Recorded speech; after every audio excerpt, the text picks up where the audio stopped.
All right, back here on David's vacuum secondary double pumper. We did our power valve yesterday, as you can see. It's a 6.5. It's a good starting point. I put 79 jets in the primaries because he's north of 9-to-1.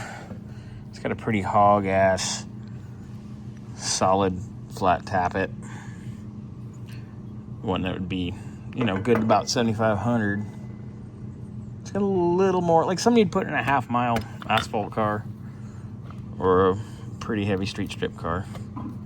So I got that going together, all the jets. I got his floats back together. They're all cleaned up, nice. That isn't scuzz, people. That's in the material.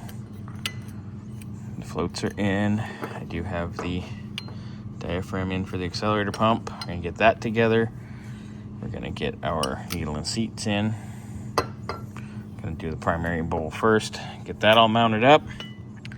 And work on our secondaries. Got our primary bowl on. Accelerator pumps all together. That's working. Got our diaphragm. And we have the spring quick change here in our secondary diaphragm. So we have that mostly together. I do have to get an O-ring out for tomorrow to seal this up. I got that on, handled.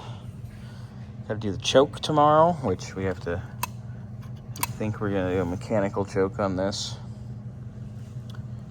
Or we can go electrical. We can go either or, actually. I'm going to ask him what he wants, because we are building this to suit.